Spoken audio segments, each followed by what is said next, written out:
ॐ नमो भगवते वासुदेवाय। ॐ नमो भगवते वासुदेवाय। ॐ नमो भगवते वासुदेवाय। नारायणं नमस्कृत्य नरं चैव नरोत्तमं देवीं सरस्वतीं व्यासं ततो जयमुदीरयेत्। नष्टप्रायेष्व भद्रेषु नित्यं भागवत सेवया भगवत्युत्तमश्लोके भक्तिर्भवति नैष्ठिकी। नमो विष्णुपादाय कृष्णप्रेष्ठाय भूतले श्रीमते भक्तिवेदान्त स्वामिन्निति नामिने। नमस्ते सारस्वते देवे गौरवाणी प्रचारिणे निर्विशेषा शून्यवादी पाश्चात्यदेशतारिणे। जय श्री कृष्ण चैतन्य प्रभु नित्यानंद श्री अद्वैता गदाधर श्रीवासादि गौर भक्त वृंद।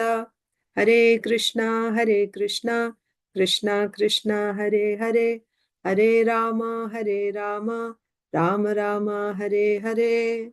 ग्रंथराज श्रीमद् भागवतम की जय, श्रीमद् भगवद गीता जी की जय, श्रील प्रभुपाद की जय, समवेत गौर भक्त वृंद की जय। Hare Krishna, dear devotees, welcome to today's Srimad Bhagavatam for All session. So let's read Srimad Bhagavad Gita.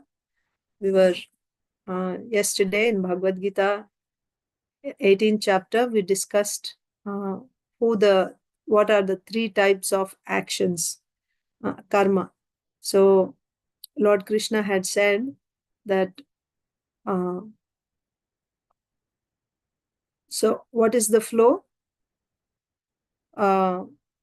First, what is the difference between Tyaga and Sannyas was asked by Arjun. So then Lord Krishna said, giving up of fruitive work is called, giving up the work itself is called sannyas, but giving up attachment to the fruit is called Tyaga.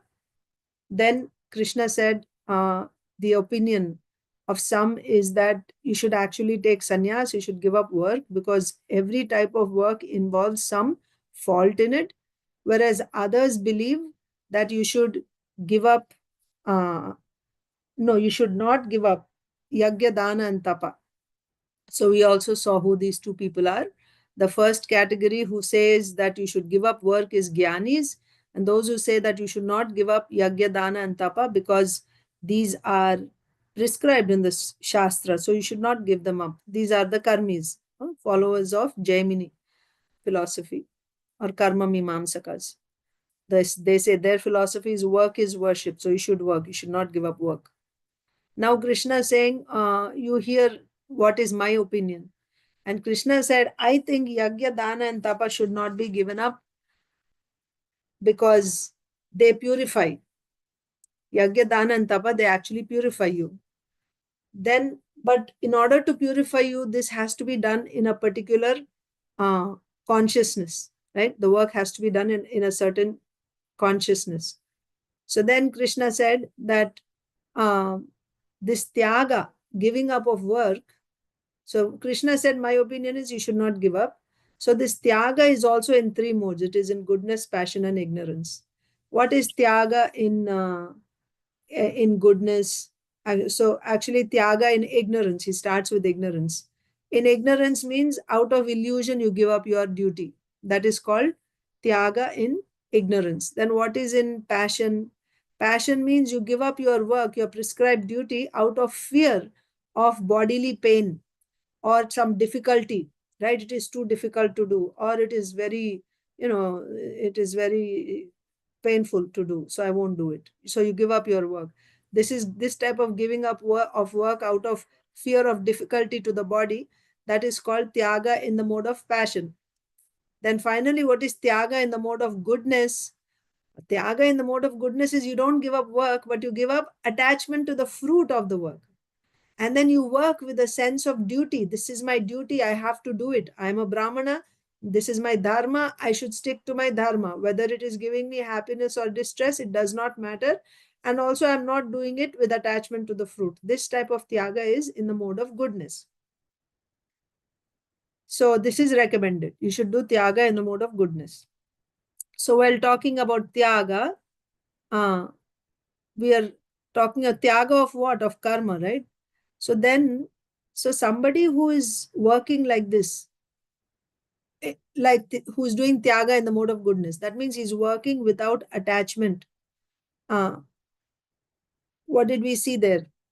That such a person, someone is working in this consciousness, he will not have any attachment, right? He will not be attached to the work, or he will not have any hatred toward the work. That means he doesn't see whether the work is auspicious or inauspicious. It does not matter to him.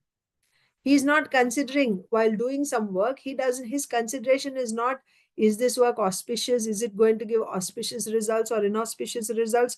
That is not a concern for him. His only thing is, he has no doubts about his work. This is my work, this is my dharma, and I have to do it. That's all. There's no doubts in his mind. And such a person who's working like this, he will not accrue any karmic reaction.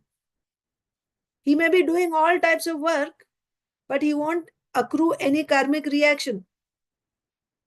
And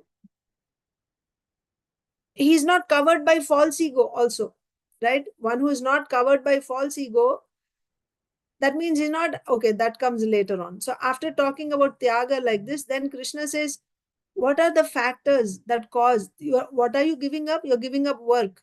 So what are the causes for this work? Krishna has explained there are 5 factors. What are the 5 factors for work? He said karta, adhishtana. Adhishtana means the body, karta, the false ego, then karanam, the senses, cheshta. Cheshta means the various endeavors or movements. And finally, daivam means paramatma. These are the 5 factors. Anyone who considers that, who doesn't consider these 5 factors as the cause for an action, but who sees himself as the cause for a particular action, then such a person is actually, his intelligence is not very well developed. The fact is that whatever work you do, whether you do good work, bad work, and with your body, mind, or senses, whatever work you do, that work is actually done. The cause of all that work is these 5 factors only. But somebody who does not see these 5 factors, but he sees himself as the only doer, such a person is in the mode, such a person is, his intelligence is not, it's bad intelligence, it's not good intelligence. On the other hand, somebody who is free from false ego, that means he's not identifying himself with the body, so therefore he doesn't see that he is doing it. He sees himself as separate from the body. And the work that is being done by the body. For such a person, he can do any type of work. Even he'll be killing as a kshatriya, he's killing on the battlefield, but he will be untouched by the results. That means there won't be any bondage, he won't accrue any karma. So now the next question that is begged is, okay, so this person who has no false ego, he has no false ego, he doesn't identify with the body. What is the need for him to even work? Why is he even working? He doesn't want the result. He doesn't want the fruit. Why is he working? What is the purpose behind that working? Isn't it? Okay, karmi, he will work because he's getting some result. If I do this, I'll get this much money. With this money, I will enjoy, and okay, he'll work. Now, why this person is working? This person who doesn't identify with this body, what is the need for him to work? Why should he even work? He's not interested in the fruit. Why he has to? What is the inspiration? What is it that is driving him to do his work is the question. Normally, karmis means the result is driving us to work. But if you are not karmi, if you are this person who doesn't see himself as the doer, then why he is still working? Karma chodana means what is the inspiration for him to work? So there, Jnanam Geyam Parigyata is said. Jnanam Geyam Parigyata. Parigyata is the doer, karta. Geyam is what he's wanting to achieve, the object. Okay. And Jnanam is the means by which he wants to achieve that. So in his case, he is Parigyata, he's a soul, right? And his goal is to realize that he is a soul. And the means he's adopting is Jnanam. What is that Jnanam? Tvam Padartha Jnanam. That means I'm not this body, I'm soul. So Atma wanting to know the Atma through the process of Jnanam. Jnanam is to know that I'm not this body, I'm soul. So this is his inspiration for work. His inspiration for work is by doing this work. This is called Nishkama Karma Yoga. This is yoga actually. You're doing karma. You're doing karma. But what karma you're doing? You're doing your prescribed karma in this consciousness, like Krishna says, in the mode of goodness. What is that consciousness? That not attached to the result, and finally he offers that result also to the Lord. He has no attachment to the result, and when the result comes, he gives it all to the Lord. He offers it to the Lord. He doesn't take the result also. So this is Nishkama Karma Yoga. And then he'll keep working. He won't give up work also. He will keep working. So this type of work actually makes him realize, because he's tolerating pains and pleasures that are coming, still he's doing that work. This type of work will make him realize that he's not body, he's soul. So in order to realize that, he's working. It's not that when we start working the day one itself, I will realize everything. It will take practice, isn't it? Nishkama Karma Yoga is not easy. So he's practicing. But what is his goal? Antakarana Shuddhi. And Antakarana Shuddhi means when you're Antakarana means your subtle body, mind, body, intelligence, they're all purified. And they all come to the mode of goodness. That means Rajo Tamo Gunas, modes of passion and ignorance are completely purified. You come to the mode of goodness. And what happens in the mode of goodness? Sattvat Sanjayate Jnanam. Sattva Guna produces Jnanam. What is that Jnanam? I'm not this body, I'm spirit soul. For that reason, he is working. So, what is inspiration for this person to work? The inspiration is to realize that he is spirit soul. So, his goal is spiritual progress. For that, he is working. What about the other people?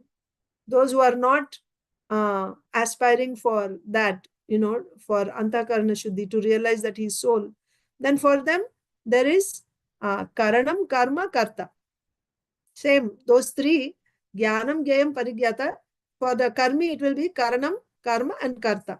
So here the Karta is the false ego, because soul doesn't do anything. So the false ego makes him think that I'm doing. False ego is the Karta. Karanam are the senses.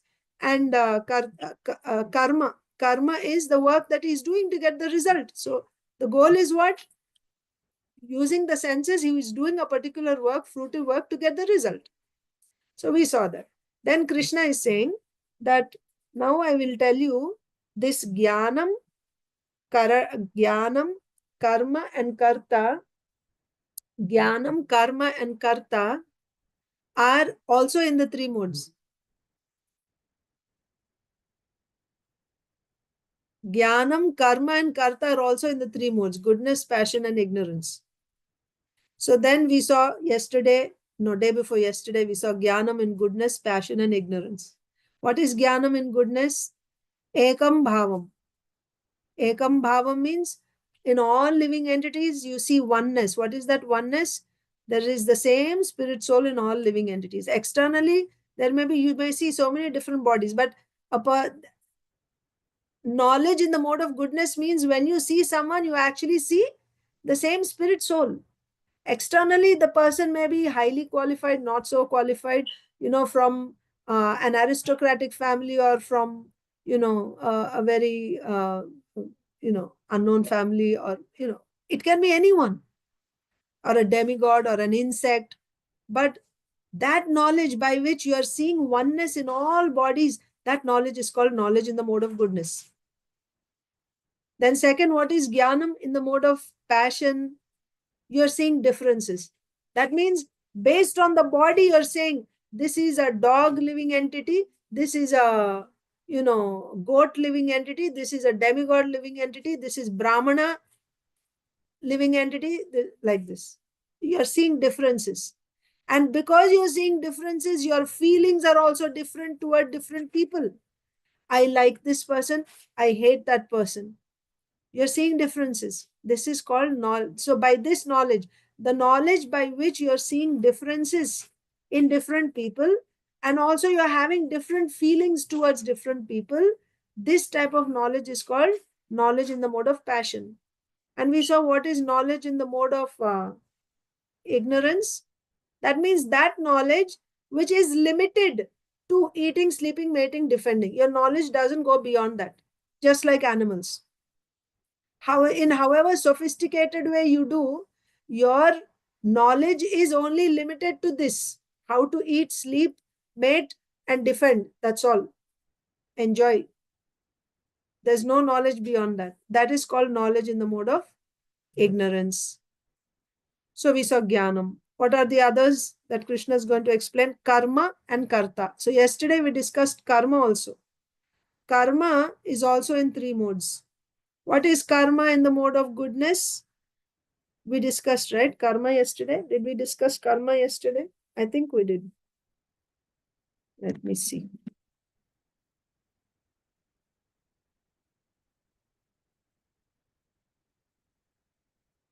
Yes, we did yesterday. So again, goodness means regulated work. Yes, right? You do it regulated. The work which is performed in a regulated way, without attachment, without love or hatred, and without desire for fruitive results is said to be work in the mode of goodness. Karma in the work, in the action in the mode of goodness. So it is done in a regulated way, without attachment to the results. And also what's your feeling toward the work? Okay, you don't have attachment to the result, but also sometimes, you are attached to the work itself also, isn't it? Because you identify with the body, you're attached to the work itself. So this person works without attachment or hatred. Oh, I like this work, I hate this work. No, this is my duty. That's it. Right? Duty means it does not matter whether I like or I hate, it does not matter. It's my duty, it has to be done. So there is no hatred or love. And also, not that even if I don't like, let me just do it because I will get good result. That's another consciousness, isn't it? Whether you like or not, you do it. Why? Because you know the end result I'm getting. So this person has attachment to the result? No. He has no love for the work, no hatred for the work. No love means no attachment and no hatred. And he's not working for the result also. Still, he's doing in a regulated way. He doesn't miss even one day. So this is work in the mode of goodness. Doing it in a regulated way, without raga dvesha, no attachment and no hatred, no not aspiring for the result also, right? Not without attachment for the, he's not working for the result. And such a person, such work is called work in the mode of goodness. Then what is work in the mode of passion? Passion obviously means you have desires, right? You do intense endeavor, you work so hard. Why? Because some goals are set. If you achieve that goals, you'll get a bonus, you'll get a hike, you'll get a promotion, right? So for that, you will work very, very hard. This is work in the mode of passion. Work in the mode of passion means here, 24. Performed with great effort by one seeking to gratify his desires. And one more quality is it is enacted with a sense of false pride. I did it, right? With a false pride. So these are the two qualities of work in the mode of passion. Great endeavor, actually three qualities: great endeavor, attachment to the results. That means you want to enjoy the results of the work. And third one is sense of false pride. These are the qualities of work in the mode of passion. Then what is work in the mode of ignorance? We saw work in the mode of ignorance means main point in the mode of ignorance is there's no regard to scriptural injunctions. In fact, you will be attached to doing that work which is against scriptural injunctions. This is mode of ignorance. It's going in the opposite direction. What the scriptures are saying, you do exactly the opposite. This is mode of ignorance.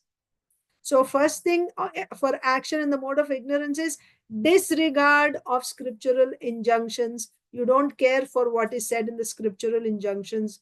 You just act. Then also without concern for future bondage. What is going to happen to me if I did this work? What will be the consequences? No, you don't consider all that. Just do it now. No concern for future bondage or how this work is impacting others' lives, how it is putting others in distress, how other living beings are getting destroyed and killed. It's causing violence to other living entities. No concern. This is action in the mode of goodness, ignorance.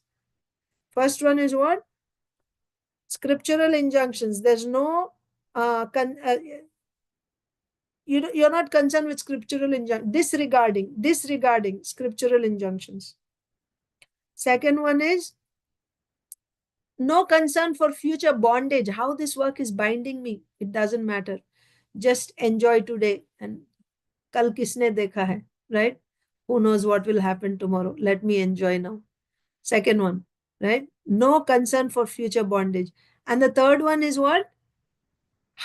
How, and also having not any concern for how other living beings are being put into distress, how this work is causing violence to others. No concern. I have to go forward. I don't care what happens to others. Action in the mode of ignorance. Today we are going to see karta. Karta means the worker. Worker is also in the mode of goodness, passion, and ignorance. So again, one who performs his duty without association with the modes of material nature, without false ego, with great determination and enthusiasm, and without wavering in success or failure, is said to be a worker in the mode of goodness. So this is that person who is working. Okay? Worker in the mode of goodness. Again, can the soul be in goodness, passion, and ignorance? No. The soul is beyond. It can be covered. The soul can be covered, but the soul cannot be polluted. So when you say the worker, it's not that the worker is, so what is that covering? The modes that are covering, where do you see them? These modes are there in our body.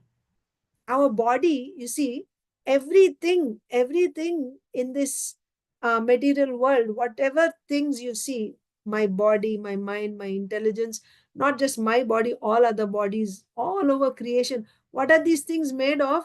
They're simply made of the three modes: goodness, passion, and ignorance. If you like dissect them, and if you see what is the building blocks, what is the building material of all these things, what are they made of? They're earth, water, fire, air, ether. What are they made of? They're all made of the three modes only. Everything in this world is made of the three modes. Just different combination of these three modes. That's what our bodies are made of and everything. So therefore, when you say the worker in the mode of goodness, what do you mean? Is the soul made of modes? No. Soul is Satchidananda Vigraha. It is Satchidananda. It's completely different material. Soul is not made of the modes. Still, we are saying the worker in goodness. So, what is it? What is it that is in goodness? His body is in goodness or passion. And body means there are two bodies. There is subtle body and gross body. Sukshma Deha and Stula Deha. So, this is Stula Deha and there is Sukshma Deha. So, first there is subtle body. On top of that, there is gross body. So, this subtle body, gross body, they are in the modes. So based on the modes in which your bodies are, then the type of work is prescribed to you. Chaturvarnyam maya srishtam guna karma vibhagashaha. Guna means what? These three gunas only. So Chaturvarnyam maya srishtam. Krishna is saying, I created these four varnas. I created based on what? Based on gunas. That means this body is made of certain gunas. So if I get, and that's why the body, it's not by birth. Guna karma. Body you get, so you have a particular nature. Based on your past nature, you got a certain body, and it's not that it is you, that swabhava, when it is identified, then you work according to that swabhava. So that swabhava has to be identified. It is not necessary. We see it in Shastra also. It is not necessary that anyone who takes birth from a Brahmana parent must be a Brahmana. It's not necessary. Although the chances are very high. Because of such an environment, naturally you will grow up like a Brahmana. In most cases, that's what happens. Provided there is that type of training, Brahmana training is happening, then you will grow up like that. But it is not that simply by birth you will decide this person is Brahmana. You have to look at his swabhava. It's not essential. It is not guaranteed that anyone who takes birth from a Brahmana family is automatically a Brahmana. No, no.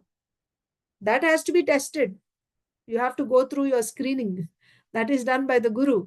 He will study your psychophysical nature. He will study what is your nature, what is your nature, what are the gunas in which you are functioning. So again, these gunas are where the body, your mind, your intelligence, your chittam, right?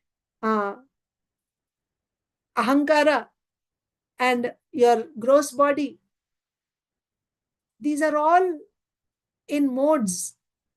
So he will recognize if you are primarily all these things, your subtle body, if they are primarily in the mode of goodness, then the teacher will recognize, oh, this is a Brahmana. Then he will train that student in Brahmana duties. According to his nature, he will train him. So now you study, right?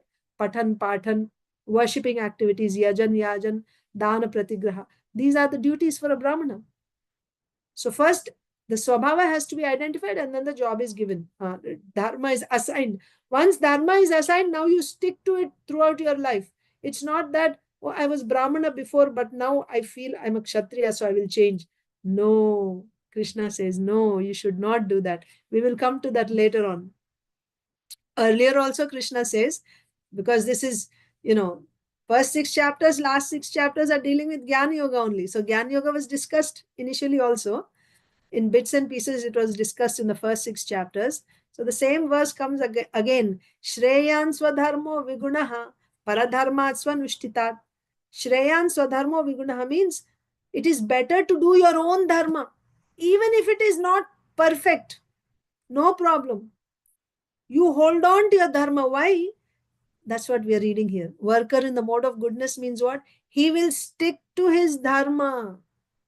Whether he is doing it properly or not, it does not matter. He will keep doing his dharma. This brings him to the mode of goodness. It does not matter. Even you can be a Shudra also. So generally just now, what did I say? The body, subtle body, gross body, they are in the modes, isn't it? But by doing your dharma is given to you according to your nature. Your body is in a particular combination of modes. So based on that, the Guru recognizes you are a Shudra. And then he will train you, he will give you dharma, what type of skills, what type of work you should do as a Shudra. Okay. Shudras don't go to Guru, let's say Vaishya. He'll give job for him. Now you should do dharma. This is your dharma, you do this all your life. So Vaishya means he's in the mixed modes of passion and ignorance. But by doing Vaishya karma, Vaishya dharma, in this consciousness of this is my duty, and without attachment to the result, in a regulated way, he's doing it with enthusiasm. Why? What is that enthusiasm? This is my dharma. This is my dharma. I must do my dharma. Even if it means death, it does not matter. I will do my dharma. Why he is doing like this? We saw already. Karma chodana. What is the inspiration for work? By doing my dharma, I will realize that I am not this body. That is the purpose of all work. That is the purpose of all work. The work should bring us to the platform of realizing I'm not this body. Not that the work should bind us, entangle us more and more, sending us down to hell. No, that is not the purpose of work. So it does not matter. You can be a Shudra, you can be a Dvijabandhu, you can be whoever you are. Your duty, once it is assigned, if you do your duty in this consciousness, that work will actually bring you to, help you to transcend. So that's why Shreyan Swadharmo Vigunaha. Vigunaha means what? Shreyan Swadharmo Vigunaha. Even if you're not doing it very nicely, you're not perfect. Let's say, right? You are married in a family, you have to cook, you don't know how to cook. Now, because I don't know how to cook, I will do, I'll go and work and let my husband cook at home because I'm better at that. Let him do this work. No. Shastra does not permit that. Why? Because this is your dharma. Even if you don't know how to cook, you do it. Stick to it. By doing, you'll learn. But you do, that is your work. You should do your dharma. That's what Shastra is saying. That means even if you are not very good at it, even if your work is faulty, you do your own dharma, because by sticking to your dharma, it will give you, you know, you will move closer to the goal of life by simply doing your dharma, holding on to your dharma, even if you're not perfect at it. And let's say you are very good at something else, someone else's dharma. Somehow, now just because I know that job better, maybe I'm a Kshatriya, right? My guru assigned me the duty of a, let's say Vaishya. And then I feel like, oh, I'm very good at fighting. Maybe I should become a Kshatriya. Can you do that? Krishna says, no, no, you should not. Even if you are, that's what this verse is saying. Shreyan swadharmo vigunaha paradharmat swanushtitat. Paradharmat swanushtitat. And he's saying, swadharme nidhanam shreya. Swadharme nidhanam. Nidhanam means you can, even if you die while doing your own duty, it is better to die while doing your own duty than to do someone else's duty perfectly. You're very good at another's duty. Then should you think, oh, maybe this is not my varna, my guru made a mistake, now I should change my varna and I should do some other job? No. Because what happens when you keep switching jobs like this? You're not steady. So what is making you change? The result is making you change. Right? So you're coming out of mode of goodness. This is mode of passion. Keeping changing means it's mode of passion. Mode of goodness means you stick to your duty. So Krishna does not, he forbids us. He says it's dangerous. Paradharmo bhayavaha. To do someone else's job is very dangerous, Krishna is saying. You stick to your own duty. Even if you're not good at it, it's okay. Just keep doing your duty. This is mode of goodness. Mode of goodness will help us transcend the bodily platform. So this has to be taught, isn't it? This has to be taught. So in a Vedic society, naturally people learn this. Generation after generation after generation, people live in the same house, same village. Now, no. Changing, isn't it? Same village they will live. Like they can trace back, not just yours, the neighbors also, right? His grandfather, because everyone is there. Everyone doing their own duty. Generation after generation, they're doing. This is mode of goodness. Sticking to your particular dharma is mode of goodness. By doing that, that is why Srila Prabhupada says that people don't go to school, they don't know ABCD, they didn't study all this. But even an uneducated, so-called illiterate farmer, he knows that I'm not this body, I'm a spirit soul, and I should not cheat, I should do my dharma. Even an uneducated person knows that. How he knows that? Because he sticks to his dharma. That dharma is giving you real knowledge. Sticking to the dharma, performing your dharma in the mode of goodness is giving you that knowledge, spiritual knowledge. Even though you don't know how to read or write, you never went to school. So in the view of the world, you are an illiterate, uneducated person.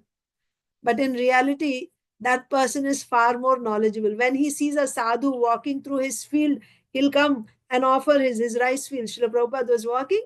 So that farmer, local farmer, he feels that, now my field is blessed. Sadhu is walking here.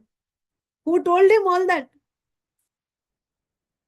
This is the benefit of being in the mode of goodness. And whereas those who are in the modes of passion and ignorance, if a sadhu is walking by, the dogs are barking. And there's a sign saying, beware of dogs. Don't come inside. Trespassers will be prosecuted. You cannot enter. Their gates are locked for sadhus. They cannot go to help them. So mode of goodness has great significance. That's why Krishna is saying that. So today we are seeing karta. So we were just talking about the worker in the mode of goodness. So I was just elaborating on that point about goodness. One who performs his duty without association with the modes of material nature. So this was already said. His consciousness about work has to be done. That's why he's doing. This is my duty, it has to be done. Conditions don't matter to him. He does his duty without association with the modes, right? Oh, I feel very inspired to do, so I'll do today. On another day, I don't feel so inspired. I feel so lazy, or I feel so depressed, or I feel down, so I won't do my work today. No association with the modes of nature. It does not matter how I feel. Duty has to be done. Karyam, that's it. This is the consciousness of a worker in the mode of goodness. And without false ego, I am the doer. We saw, right? In action in the mode of passion, it is associated with false ego, false pride that I am doing it. I am doing. Here, that is not there. Although he doesn't miss, still he does not take, there's no false ego that I am the doer. I should get all the credit. That is not there. He's simply concerned with that work being done. He has to go and do that every day, or, his duty, that duty must be done. He's not concerned about the name and the recognition that goes with it, without false ego. He'll silently come to him. I remembered another pastime. Of course, these are transcendental, but I'm just giving you these examples. Srila Prabhupada says that there is one lady in, I think, Radha Damodar temple, if I'm not mistaken, an old lady. Every morning, uh, she brought water from the Yamuna for the Lord's Abhishek. Nobody knows who she is, and nobody sees her. She comes early in the morning before the Lord's Abhishek happens right after Mangalarti, right? So in the early in the morning, before anybody sees, she brings in her pot Yamuna water, she keeps it there and she goes away. Nobody in the world sees that. But Krishna gets his water, his Abhishek is done. So I'm saying that is completely transcendental seva. But I'm saying there is no false ego there in this duty. That, oh, see, I'm doing this and everyone should know that I am doing this. That is not there at all. Silently, they just do that. And many, many, many, many in Vrindavan, when you go on parikrama, before the devotees walk, before they come, like before anyone comes, silently they come, they just sweep the floor, the road, the path, parikrama marg where devotees will walk. They just sweep and they go away. Nobody sees who's doing it. They just come and they do it without. Another example is from, I think, in the Sri Sampradaya, they say this: a devotee must be like salt. When there is no salt, you can immediately tell there's no taste in the sabji, isn't it? But when there's right amount of salt, that the sabji becomes so delicious, but nobody says, wow, nice salt. Nobody gives any credit to salt. You know the value of salt when that salt is not there, isn't it? So that's how this worker in goodness is working. He's working and without any false ego. That means there's no credit to be taken, right? But very diligently, this person does the work. This is a worker in the mode of goodness, unaffected by the modes. Whether that work is giving me happiness or distress, it does not matter. That work has to be done. My dharma, this is my dharma. This is dharma prescribed to me, and I will do my dharma. Whether it's giving me profit or loss, adoration or insult or negligence or ignorance, it does not matter. I will do my dharma. Sometimes praise, sometimes blasphemy, it does not matter. Just do your dharma. And without false ego. Without false ego.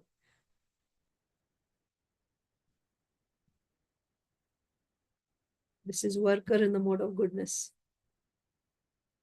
With great determination and enthusiasm. This is another thing. See, so generally what do we think? Okay, like if nobody is going to see what I'm doing and I'm not going to get any recognition, then what's the point in, like when there is, when someone is going to visit my house, oh, I'll clean it thoroughly and I'll keep it so perfectly because they're coming and they'll see. And if nobody's coming, nobody's coming, what's there, it's fine. That's not goodness.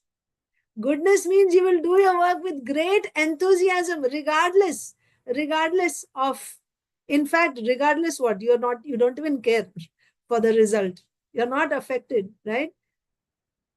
कर्मण्यवाधिकारस्ते मा फलेषु कदाचन मा कर्म फल हेतुर्भुर माते संगोस्तु अकर्मणि. Akarmani, he is not attached to not doing the work.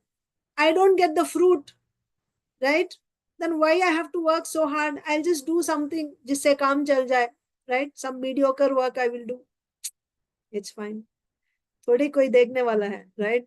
The boss is not coming, and so I'll just do basic whatever is required. No, no, no, no. Worker in goodness, he will give his 100%. With enthusiasm is working. Although nobody is watching, although he doesn't get any result, he doesn't want the result also. And even he's getting difficulties, obstacles, right? Still with enthusiasm, he will keep working. Worker in the mode of goodness. So just pay attention to the qualities of this worker in goodness.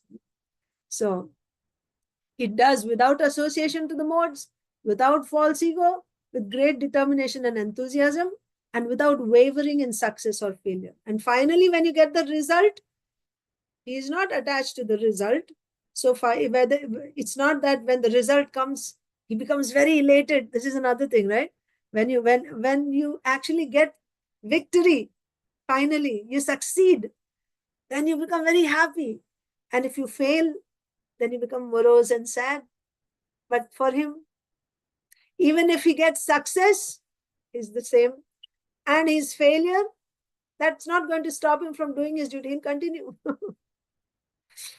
just see what the quality of people, was in a Vedic society. Everyone strived to work in the mode of goodness.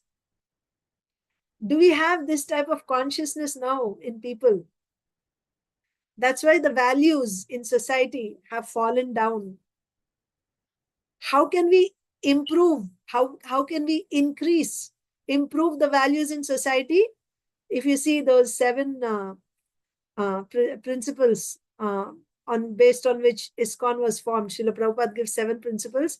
One of them is this: the values in society has fallen down. You want to improve the values in society. How do you do that?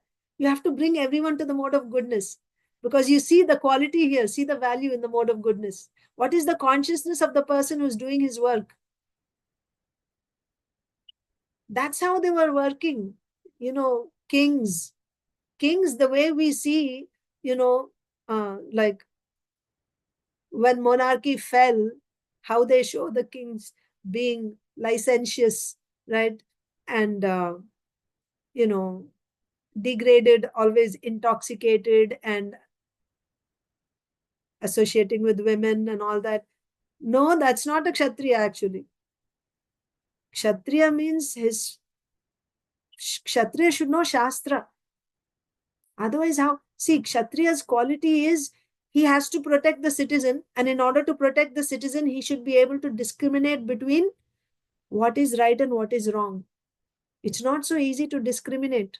For you to discriminate between what is right and what is wrong, you should very scrutinizingly understand what is the conclusions of Shastra. You should know Shastra very well. And how this Kshatriya knows Shastra? He goes to Gurukul, he studies. Sense control is essential. Brahmacharya. Dvija means what? It's not ordinary. It's not just like, you get that Brahman thread and you wear and then you become a Dvija. No. You're properly trained in Gurukul for 25 years. You're trained, living in a sattvic environment. And after that training, then you have, for Brahmanas, you have an option. Either you go home or you stay in the ashram, remain a Naishtika Brahmachari. Or if you want to marry, you're allowed to marry. But the other classes, Kshatriyas and Vaishyas, they go home. They don't stay as Brahmacharis in the ashram. So they go home, they get married. And then take up the kingdom if he's a Kshatriya, rule. That means he has all that training of sense control. And because of that sense control, he is in the mode of goodness. In the mode of goodness, when he's hearing Shastra from Guru, Now he is able to grasp the meanings of the Shastras properly. And then when he grasps the conclusions of the Shastras, now he is able to discriminate between what is right and what is wrong. It doesn't come so easily, being able to discriminate. That is a Kshatriya. Sense control is essential. Not that, in an unrestricted way, he's enjoying. Kshatriyas have many wives. That doesn't mean that they are just enjoying in an unrestricted way. No, no. There's a science behind that also. Every time, like to make allies with, we see in Mahabharata, to make allies with other kingdoms, how is that, how do you make another king your ally? Through marriage. When you marry a daughter from that kingdom, now both these kingdoms become allies. That's how their strength, military strength, is increased.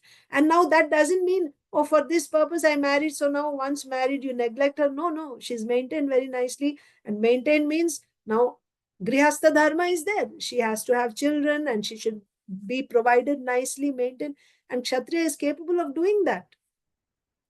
Just because he's married, it doesn't mean, so many wives means he's just enjoying all the time. No, that's not the thing at all.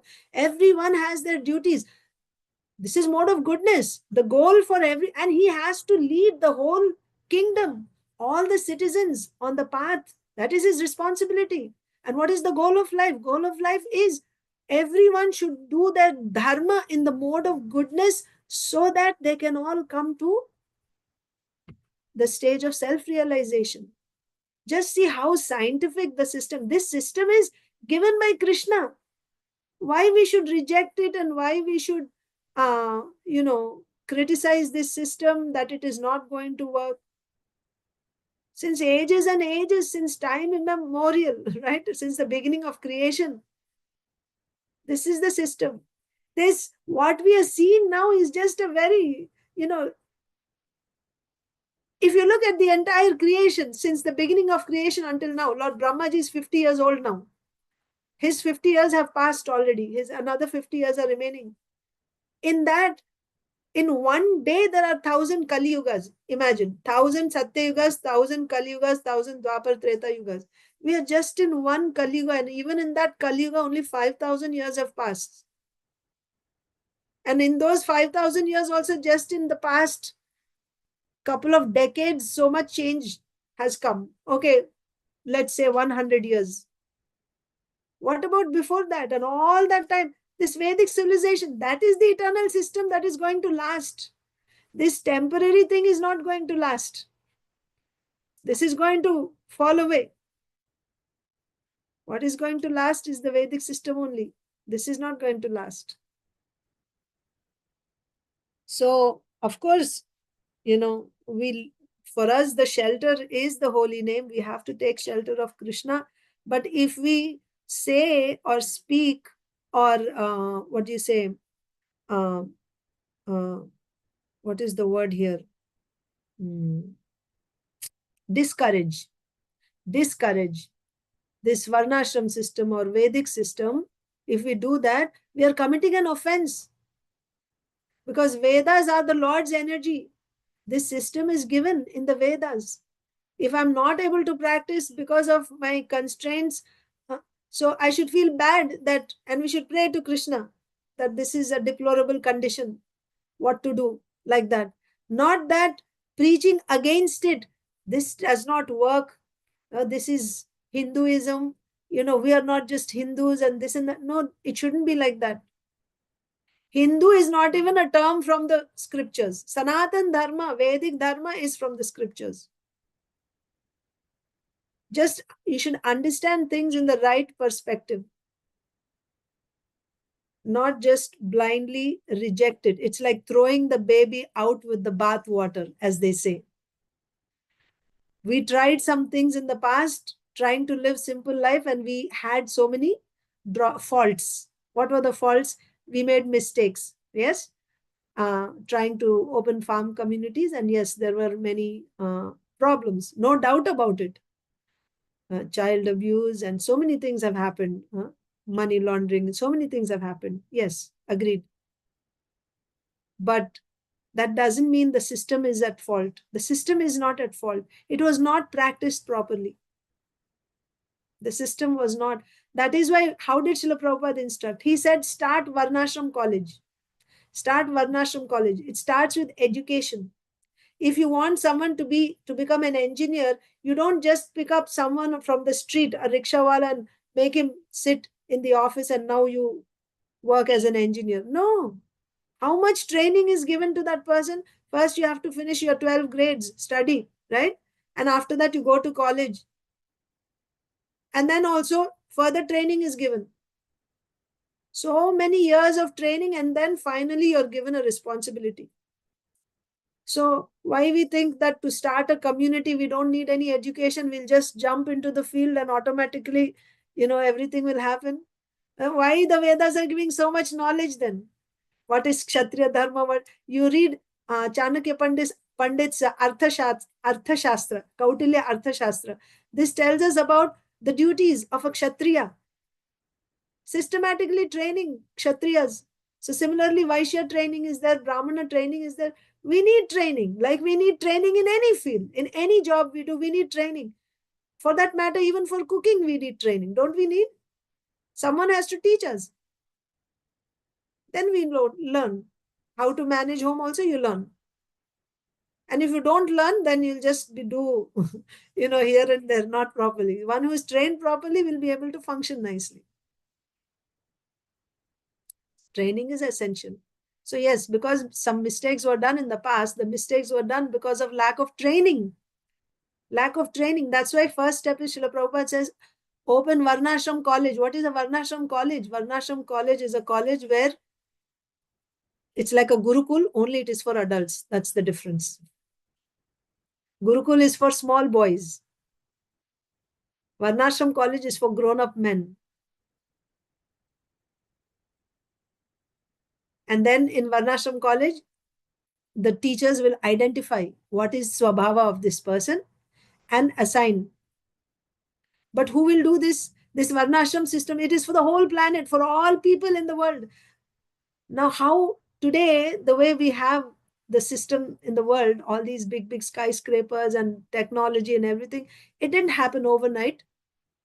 Gradually, right? We discussed in Shastra Pramana how systematically, they removed Vedas from our education system completely.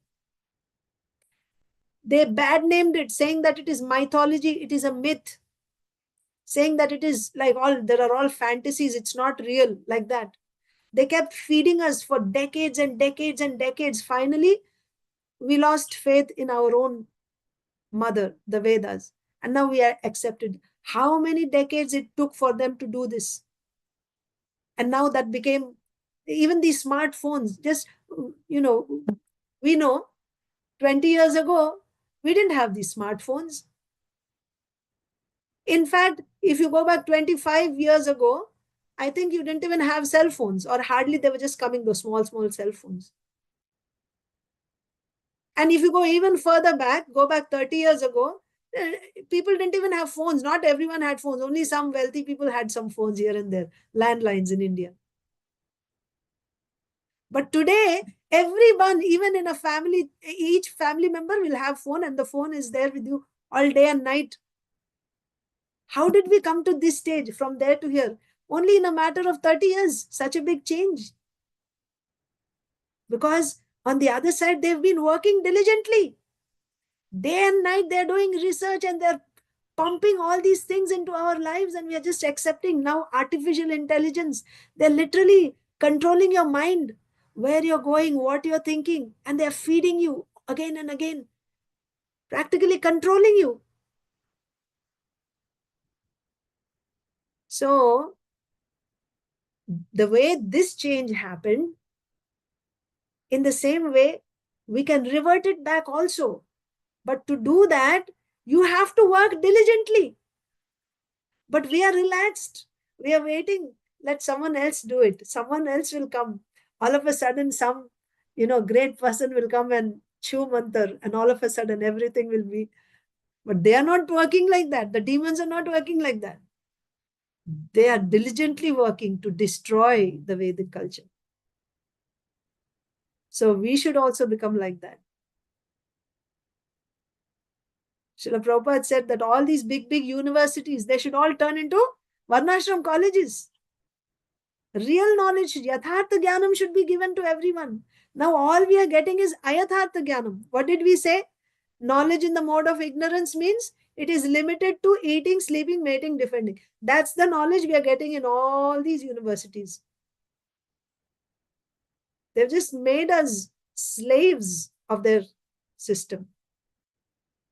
Unless we do that work, we cannot even survive. So now this has to be reverted. Is it going to happen overnight? No. But if you don't do it, it won't happen at all. At least if we start doing something, right, moving in that, like at least talk about it, think about it. That's a start. Observe how things are happening in the world, how it's going in the opposite direction. Mode of ignorance means it's in the opposite direction of goodness.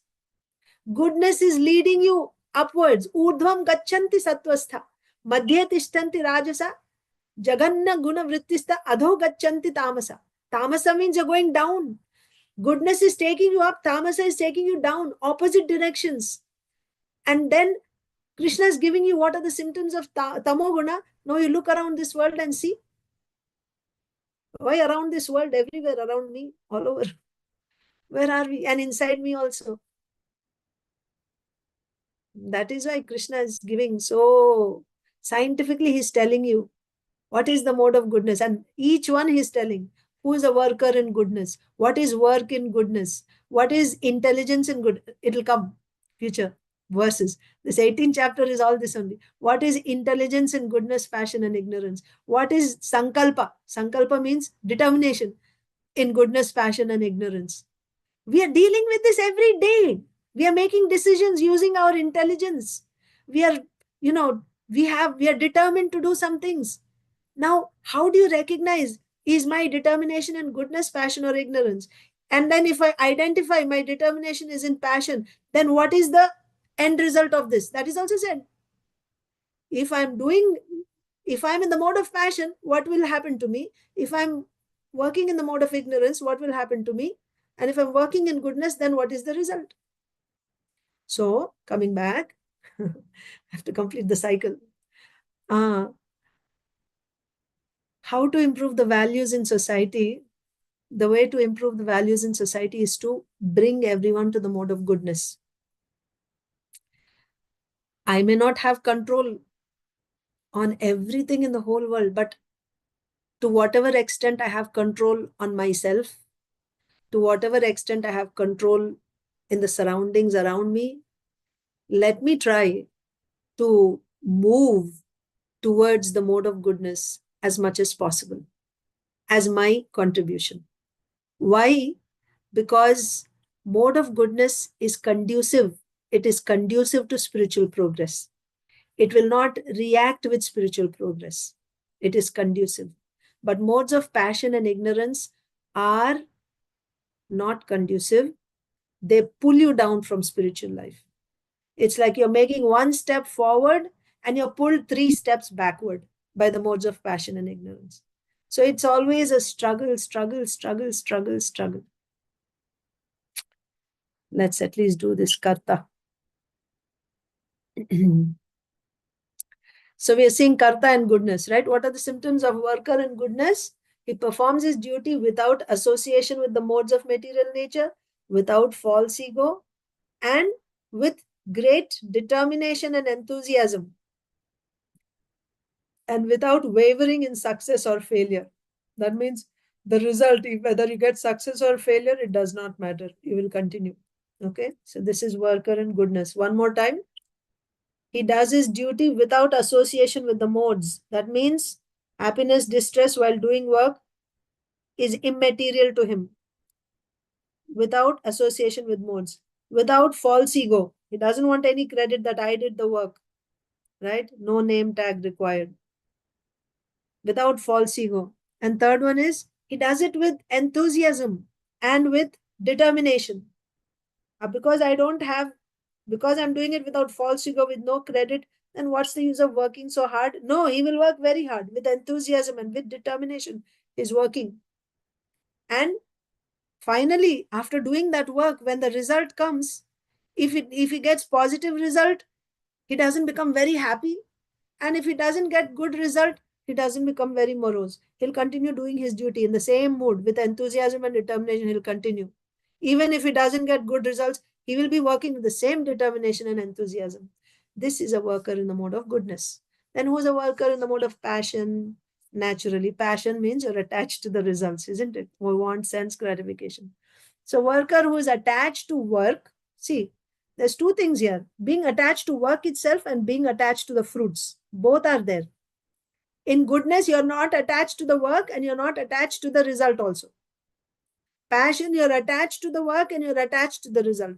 Why you're attached to the work? The reason you're attached to the work is because you identify yourself with this body. That's why. When you identify that I am a Brahmana, right? Then if you tell him to do Shudra's job, you'll say, no, I won't do Shudra's job. That's not my job. I won't do cleaning work. Brahmanas do cleaning work. They are very clean. But, like Shudra's work, they won't do. Because there's a strong identification with the body.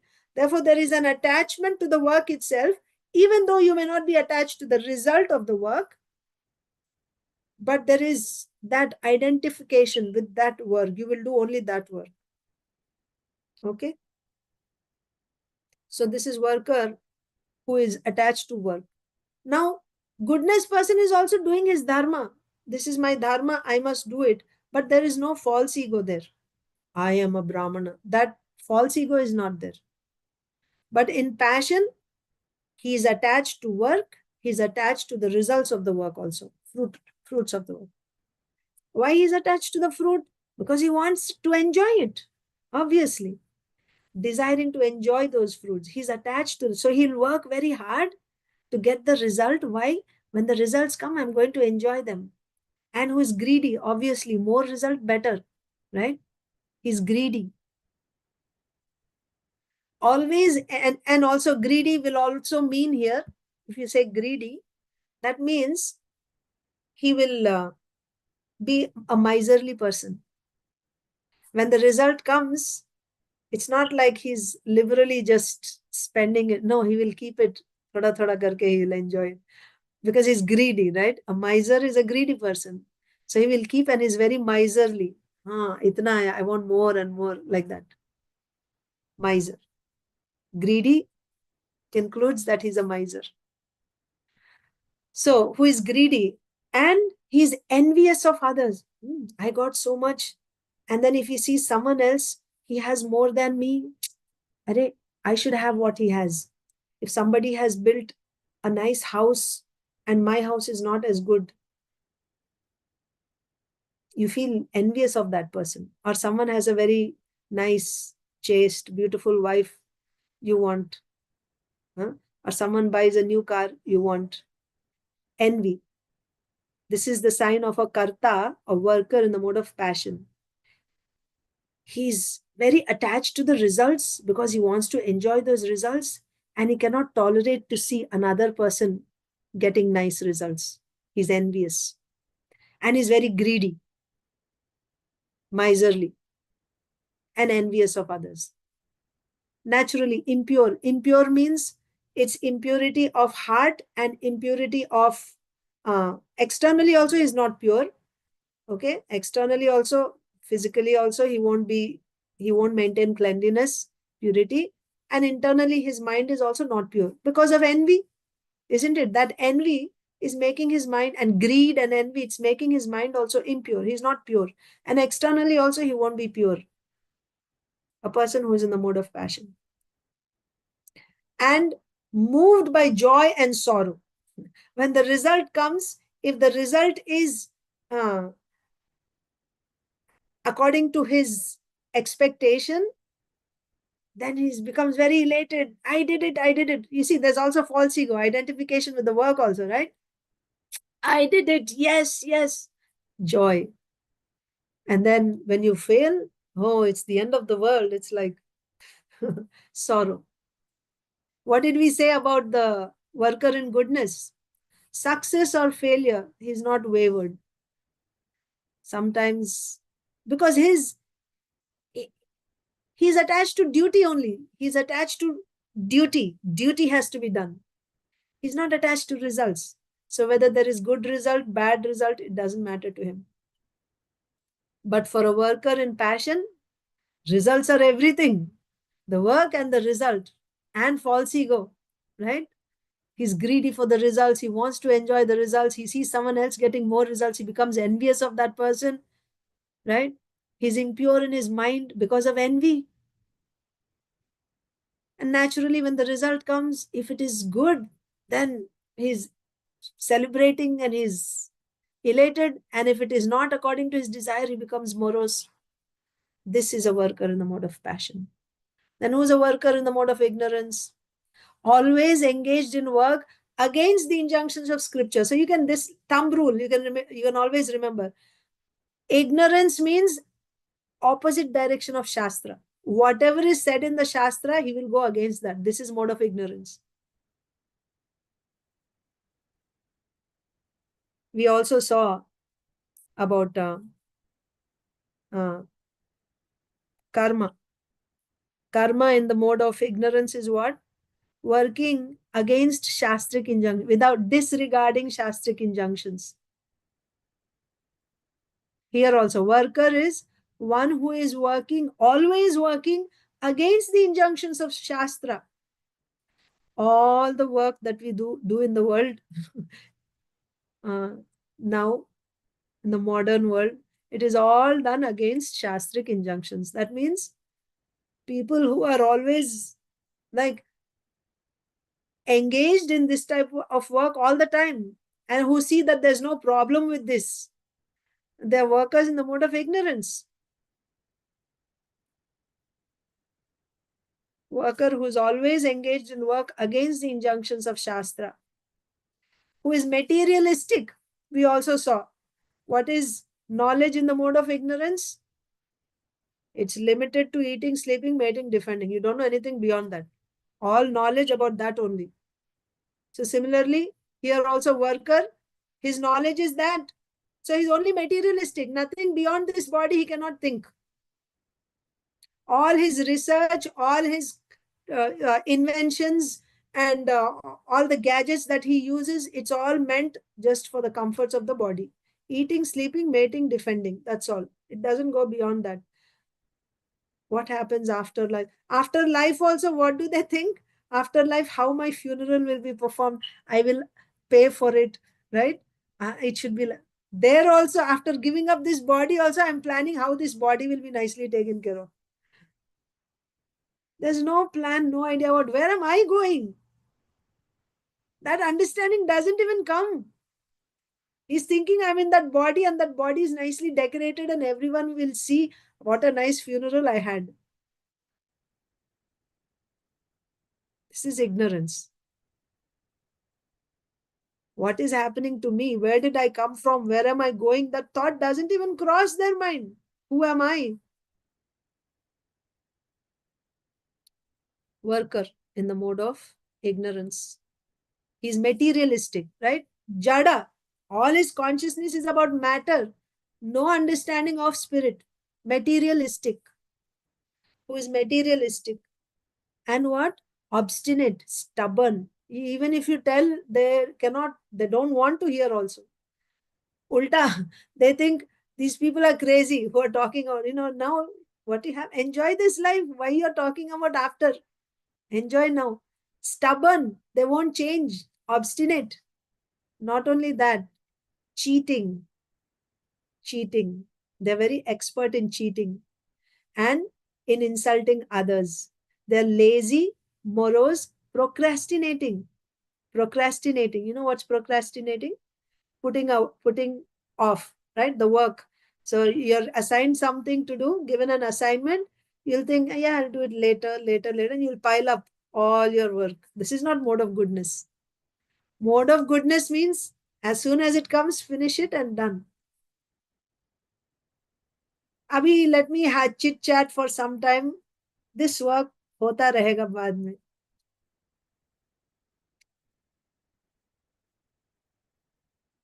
So we don't have, masters, neither masters nor servants who are in the mode of goodness in today's world.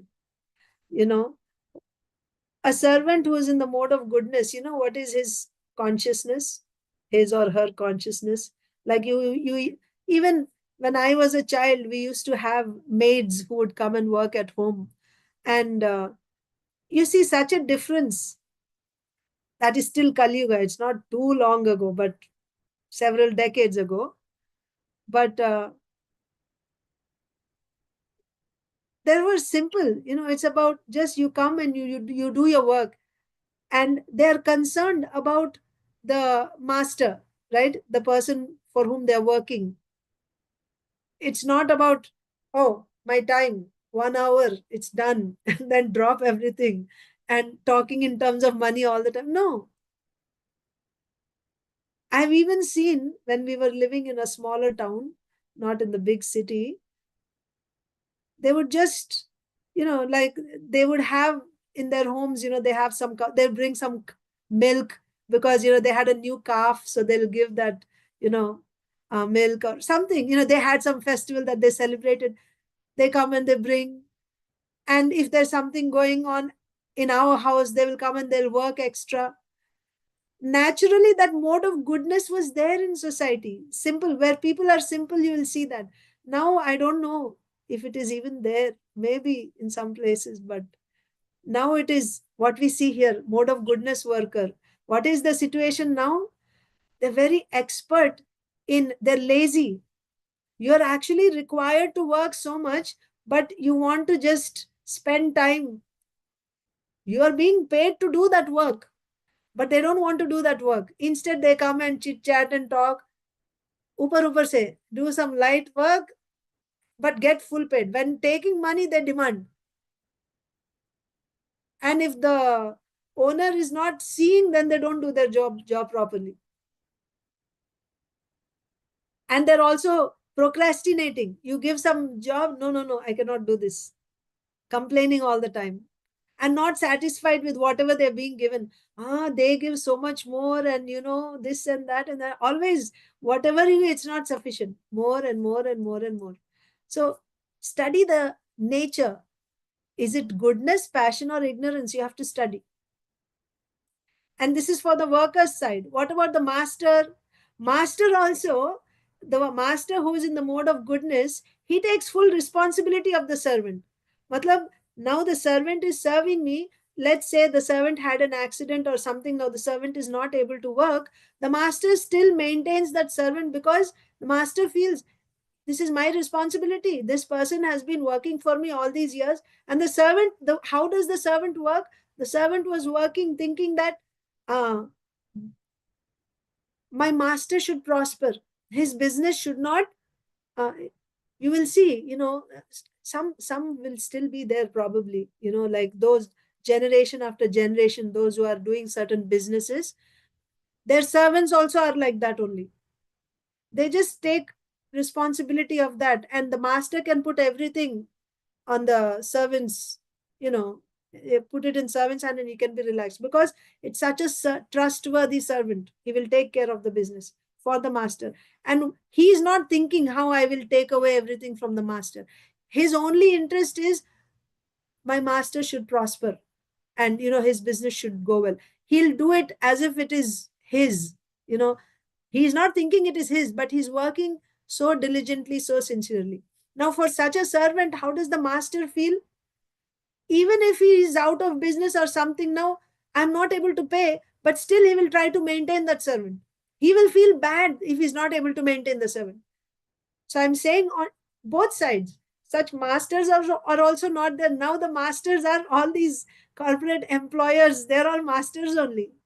They're just thinking, as long as you're giving me my work, and then as soon as I lay off, what happens to you? I don't care. You find what you want. I paid.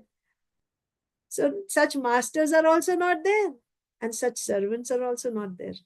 This is all in the modes of Passion and ignorance. Both masters are also in passion and ignorance. Servants are also in passion and ignorance. How you can have any peace and happiness?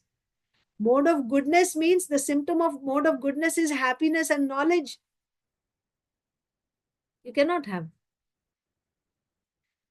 Passion, symptom of passion is hankering, more. And distress. So we are seeing worker in the mode of ignorance. Worker in the mode of ignorance, what are the symptoms we said? He's always engaged in work against the injunctions of scripture. He's materialistic. Yes, all goals are materialistic only. Obstinate. Huh? Arguing all the time. Obstinate, right? You tell them to do something, they just keep arguing why they cannot do, they should not do. Obstinate, stubborn.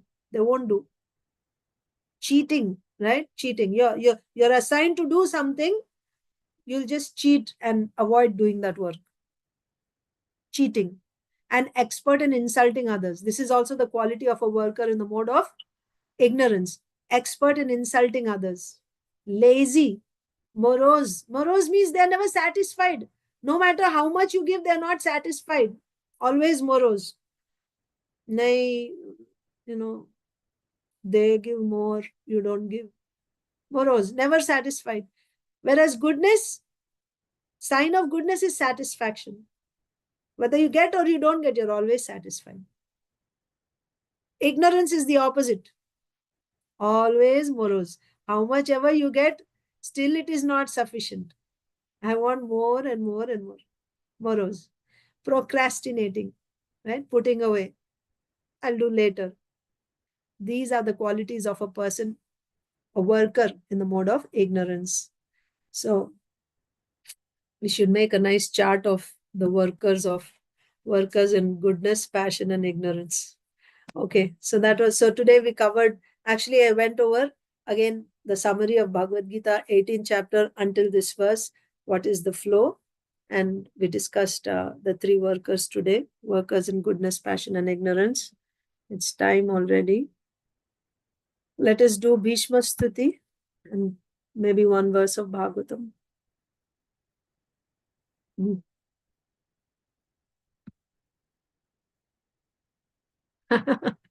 All of us, Mataji, Priyanka Mataji. Mataji is saying, I'm mostly in passion, sometimes in ignorance, sometimes in goodness. That's true for everyone, actually. We are sometimes, because they're always, we see in the 14th chapter, Krishna says, these modes are competing with each other for control on that person, right? Control on the person means, as I discussed earlier today, the soul cannot be. It is actually your subtle and gross bodies, subtle body especially, your mind, your intelligence, your chittam, false ego. These are, so there's competition between these modes. They want to take. So sometimes goodness wins. So there's always fighting going on between the three. Who will, like, fighting means they cannot stay apart. They'll stay together, and while staying together, they're fighting all the time to get supremacy. So sometimes goodness wins, sometimes passion wins, sometimes ignorance wins. So this, in the same day also it happens, and over a period of time also, we are always being influenced. So when we transcend the modes, when will that happen? When there is Antahakarana Shuddhi. Antahakarana Shuddhi means your heart is purified of passion and ignorance. Goodness, only goodness. That's why coming to goodness is important. So then how to come to goodness? Now, disease has to be identified. The disease is I'm not in goodness all the time. Sometimes passion, sometimes ignorance, sometimes goodness. Now, how to come to goodness all the time? So then there are some jnana sadhanas that are given to bring us to the mode of goodness. And these jnana sadhanas are actually practiced by the jnanis. It is essential for them. That is when they're able to do their sadhana properly. It is essential. They have to practice these jnana sadhanas. Ahimsa, Kshantir, Arjavam, Adambhitvam, Amanitvam, all this. Jnana sadhanas. In Nishkama Karma Yoga also they practice. Why? Because by this, it brings them to the mode of goodness. They practice. But mainly after giving up karma sannyas, when they start Jnana Yoga, there also they have to practice. While hearing Shastra, they have to practice, because by being in goodness, they are able to understand. They're hearing from a Tattvadarshi Guru about Brahman. From Upanishads, they are hearing. So when they're hearing, they'll be able to grasp the message properly when they're in the mode of goodness. So therefore, parallelly, while hearing from Upanishads, they'll also be practicing Jnana sadhanas. It is essential for them. Now, for devotees, if you are a pure devotee, you should not practice. Should not practice. Not that you may not. You should not. Because then that will interfere with Shuddha Bhakti. Jnana, karma, dhyanavritam, it is said, right? So, your, your bhakti will be covered by jnana if you start practicing jnana sadhanas separately. There you should be doing only Sakshat Bhakti, 24 hours, chanting Hare Krishna or direct devotional service, any of the 64 limbs continuously. That's all Shuddha Bhakti means. But before going into Shuddha Bhakti, now why we are saying we are not in Shuddha Bhakti? Because we are not continuously doing only Sakshat Bhakti. We are doing karma, we are doing other things also. So when you're doing other things, instead of doing those things, you can do some jnana sadhana. You can practice jnana sadhana. Why? By practicing jnana sadhana, it will bring you to the mode of goodness. In the mode of goodness, when you hear shastra from guru, from sadhus and from shastras, when you're hearing from pure devotees, you'll be able to grasp the message properly. And when you grasp the message properly, your asambhavanas, viparita bhavanas, samshaya, viparyaya, tarka, they're all removed. Doubts are removed. Your shraddha is formed. And now you can start Shuddha Bhakti. So for that, yes, you can practice Jnana sadhanas to keep you in goodness all the time. And for us, the best way is actually Daiva Varnashram Dharma. If you follow Daiva Varnashram Dharma, the setup is such that it is in the mode of goodness. It will not agitate our minds and our intelligence. So for us, the start would be like this, to talk, and then to actually move forward, forming Varnashram research groups. That means we are moving towards forming our own devotee communities where we will live together self-sufficiently, not depending on the society outside. So each devotee will have to take responsibility for whatever is needed for the community to sustain themselves. One big department there is also protection. We see how devotee communities are attacked by outsiders. So we need to have our own protection system. Our kshatriyas have to be there. Our own administrative system, if there are any disagreements, to resolve that, like we have courts, we should have that. And of course, we should have our own food, right? We grow our food, we have our cows and goshala, we should have our temple, we should have a school, Gurukul. That means we need teachers also to educate them and teach them what we want, what the Shastras are telling us to teach them. We don't have to teach them Shakespeare and, all these things. No need. Romeo and Juliet, not required. What is the need? We will teach them Yathartha Jnanam. So that is required. So you see how much work is there. To start a community is not easy. And it's not a one person's response. First, to do that, people have to be convinced that this is our need. And we are actually setting a platform, a foundation for the future generations.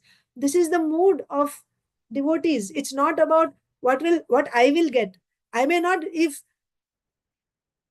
in India, we had freedom fighters, right, who fought and gave up their lives. If they had thought, if I die, then what's the use, right? I won't even be here to enjoy that freedom. If they had thought like that, then we would have gotten independence? No, right? Similarly, trees, some trees, right? You plant like fruit trees, only after 50 years or something, you get the result. Or maybe 20 years later, you get result. Now, the person who's planting, if the person is thinking, Arey, I won't get the fruit, why I should bother? It will never happen. That is why mode of goodness. Mode of goodness means I'm not thinking about whether I will enjoy this result or not. No. So similarly, whatever we do now, we will set the platform for the next generation of devotees. Ours is over now. What can be done? Right? But at least the next generation, maybe the children of our children, hopefully, right? They will have these communities. where they can grow, where they're not forced to go and study, all this, whatever they're teaching, which is of, which is ayathartha jnanam, in the mode of ignorance. We can give them real knowledge. So for that, we have to actually do something. So this is the system. This is the way. The roadmap is like this. So now we are talking about it. We form groups. Groups means this group like this. So every temple in the whole world, each ISKCON center should become a Varnashram college. How to start? For a college, you need teachers, professors, lecturers. Where they will come from? We have to become. For us to become teachers, first we have to have that knowledge, that skill that we want to impart. So therefore, first of all, whatever is needed in a community to survive, those skills like Ayurveda, we'll take everything from Vedas only. Ayurveda, then Gurukul system, education system. Somebody is working on preparing curriculum. Someone else is working on, getting enough material, educating us. It'll take a few years, but it took you so many years to become a software professional, right? Went to school, went to college and all that. Finally, now you're a professional. Similarly, here also to learn, it'll take you maybe 5 years, 6 years, whatever. You work on it. While you're doing everything else, this is extra. Choose your field. Someone will take cow protection, cow products, like that. Huh? So whatever way, someone we need pots to cook. We need to build our homes. Someone has to study how to build homes. Then we need to produce our food. In this climate, what type of food can be produced? Like this. So all these, we should now gather, work, select our field, educate ourselves so that we can become teachers and impart this knowledge to the community. Educate them and give them the skills, the tools, where they can actually sustain themselves when they go into the community to live. So systematically, it's not going to happen overnight. But that's the direction in which we should start moving. And it has to be done by devotees. It's meant for everyone, but they're not going to do it. So Srila Prabhupada's vision is, so what is his vision? You will know.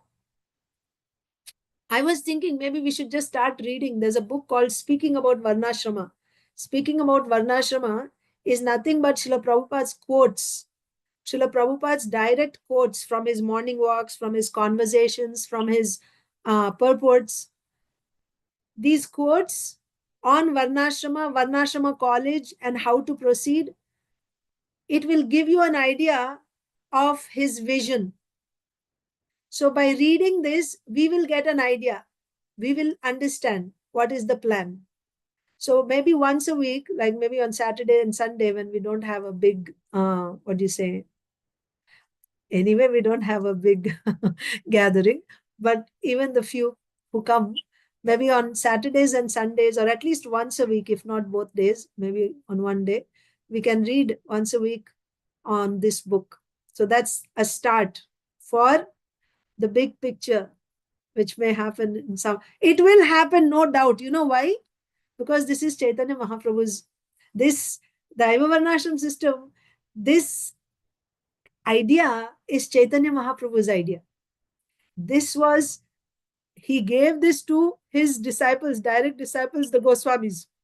That's why Srila Sanatan Goswami has given us Hari Bhakti Vilas. Hari Bhakti Vilas talks about the samskaras to be practiced by devotees. Samskaras are done by who? They are done in the Varnashram system. He's saying that means he gives the duties, what samskaras you have to do for. That means you are aspiring for pure devotional service. There are no samskaras. You don't need any samskaras. Pure devotional service means you're beyond.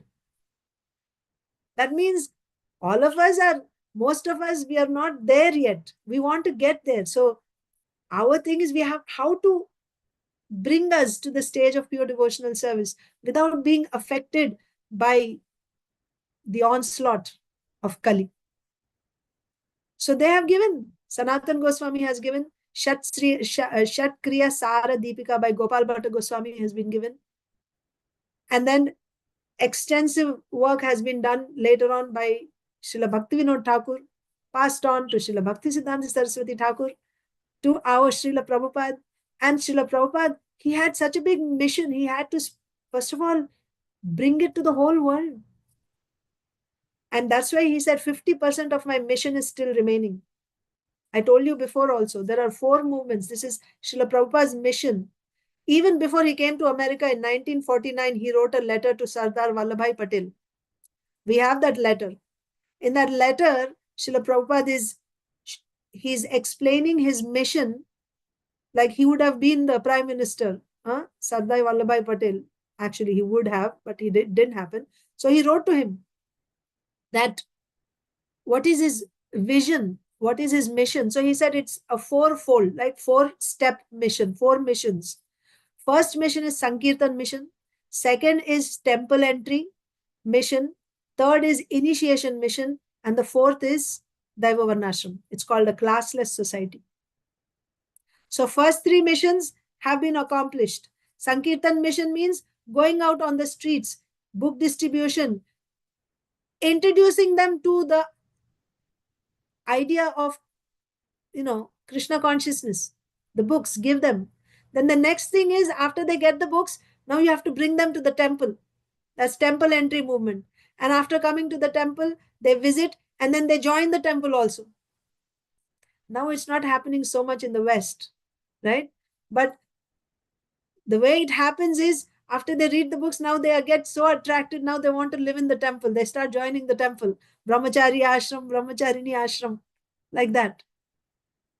Temple entry movement. They join the temple. And after they join the temple, what is the next? Now they want to commit, take the initiation. They hear from different gurus. Now I want to take initiation from this guru. So the third movement is initiation movement. So 3 movements were done and it is still going on now also. But then what happens after initiation? It stopped there. We think after initiation, yes, I'm succeeded, success. I got initiation, finished. Now I got my ticket. Now I'm going back to Godhead because I got initiation. Initiation means beginning. Now it started. It's not the end. So that's why after initiation, now what? Now get away from this city life and go to the farm. Srila Prabhupada did that also. How many farm communities Srila Prabhupada started? Starting with New Vrindavan and so many other farm communities. If he didn't believe in this, why he even started those communities? Do you ever hear Srila Prabhupada discouraging? No, you should not do farm communities, not good. He said, especially later part, because there were so many fall downs. Why there are fall downs? Because again, same thing that I was telling you yesterday. What happened was Sahajiism, right? Thinking that I am a pure devotee, although I didn't get Dridha Shraddha, I dropped everything, but my heart is not pure yet. Heart is not pure means I didn't get firm faith in bhakti yet. So I'll go back and commit sinful activities. Similarly, somebody has taken sannyas immaturely, but that Dridha Shraddha is not formed yet. And thinking that now I'm already on the platform of pure devotional service, but because Dridha Shraddha is not there, fall downs. So many fall downs. And what type of fall downs? One sannyasi going with 5 women or dozen women, like that. It has happened. This is there on record, Srila Prabhupada speaking.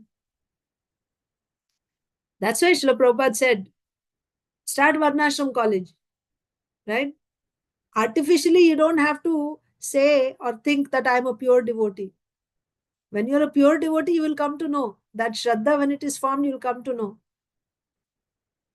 Now, honestly, do your particular dharma. Start from here, right? According to your nature, take up one dharma. But that also within devotee society. We are not interested in simply Varnashram system and, I'm a Kshatriya, I'm a Brahmana. No. Not like that. We don't want to go to that side also. That's why it's called Daiva Varnashram. Varnashram meant for pure devotional service. We only take help from this system in order to come to pure devotional service. That's why he called the 4th movement classless society. Not that now we identify ourselves as Brahmana, Kshatriya, Vaishya, Shudra. No, we will do the work that is required for the community. We identify ourselves only as servants of Krishna. But everyone, because we are not there, now, according to our aptitude, right? Somebody naturally has a tendency toward deity worship. Someone has a natural aptitude towards administration. So according to that, you do your particular duties like this. But the goal is everyone should come to pure devotional service. This is the vision of Daiva Varnashram. And this should happen after initiation. And Daiva Varnashram is meant for grihasthas. It's meant for grihasthas. How many grihasthas can you accommodate in the temple? Not possible. And it's not healthy also for grihasthas to depend on the temple for their maintenance. Now they'll have their children. Now for their education, now you want to send them to school, you'll ask the temple for money. It's not going to work. But then we also need that type of association. So everyone should move towards pure devotional service. Then what is the solution? The solution is a community of devotees who are living together. That is our association. You're living only with devotees, like someone is living in the temple. And then everyone is working for that community. And everyone is together flourishing. It's a big task, no doubt. But saying that it's too big or it's not possible, what is that? Giving up your work, thinking that it is very difficult. This is tyaga in the mode of passion. It's not possible. Oh, it's too difficult. We cannot do it. This is tyaga, giving up the duty out of fear of the difficulty. This is tyaga in the mode of passion. It just needs to be started. Even it can be started with 2 families. But first, training is important. Education is important. After education, 2 families, other families who are working in city, they will support those 2 families to actually go and live there. First, you buy land and all that. They'll actually live there. And initially, support will be provided by the devotees who are living in city for them to survive. And then once they get a little grounded, gradually another family move. That means move means now you give up your job and everything, go live there, like depending, like that. And then gradually, step by step, it should grow. That is the plan. And we have a ministry to guide us, to help us with the resources required and so on and so forth. Varnashram college is required. That is the way. Otherwise, like all these decades have passed, it will continue. And, no, but it will happen. It will happen because Chaitanya Mahaprabhu said it has to happen. Srila Prabhupada, he came, it will happen. Whether we do it or not, someone else will do it. Like Krishna tells Arjun, Nimitta matram bhava savyasachi. I have killed them already. You just take the credit by fighting. If you don't fight, they are killed anyway. You don't get the credit. That's all. So this is a movement. It's a big movement. And in this movement, yes, many sacrifices also will happen. Many people will lose their lives, but it will move. This is Chaitanya Mahaprabhu's golden age, 10,000 years of golden. How does it start? Right? Start slowly, slowly, slowly blossoming like that. So we are still in the initial stages. Only 500 years have passed. So it has to come now. It has to we are thinking, oh, it was a heyday before and now everything fell down. No, no. We are still in the initial stages. It's just going to go and blossom. 10,000 years. So whatever we do in these initial stages, it is how much Srila Prabhupada appreciated those devotees who helped him in the initial days when he didn't have anything. Jayananda Prabhu, so many devotees. In the initial days, nobody knew Srila Prabhupada, but these devotees helped him so much. He was always grateful. George Harrison. Even in the last days, like when Srila Prabhupada, just before leaving this planet, he remembered those devotees that helped him in the beginning. So this is the beginning stage. Whoever is endeavoring and with confidence that this is Chaitanya Mahaprabhu's movement, we may not even know, but we know, we have the conviction that This is Mahaprabhu's plan. This is the plan of our acharyas. We have seen it. Nobody has spoken anything against it in our acharyas. You will not find anyone speaking. Srila Prabhupada or Srila Bhaktisiddhanta Saraswati Thakur, Gaur Kishore Das Babaji, Bhakti Vinod Thakur, all of you will never see anyone is actually saying, no, this is not practical, this is not good. No one will say. So that is our conviction. How it is going to happen, the Lord will unfold it. But for that, we should do our sadhana nicely, right? Because the power comes from there only. Not by our mental power, we cannot solve that. Ayathartha. That's in the modes of passion and ignorance. But let's connect with this movement. Let's join our force with this movement, and things will be revealed by the Lord as we move forward. At least we should be available and what do you say? Not just available. We should be eager and prepared to contribute like that. Okay, Priyanka Mataji. So we will end here. Yes, Mataji.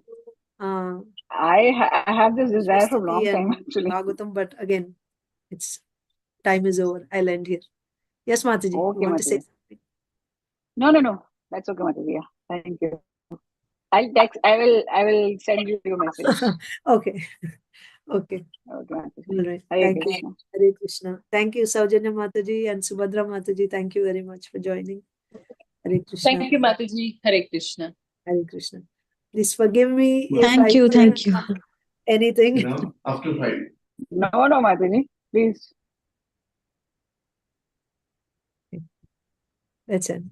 Vancha kalpatarubhyascha kripa sindhubhya evacha patitanam pavanebhyo vaishnavebhyo namo namah. Ananta Koti Vaishnava Bhakti Vrinda ki jai. Srila Prabhupada ki jai. Hare Krishna. So today we won't have evening class, okay? Because there's a class at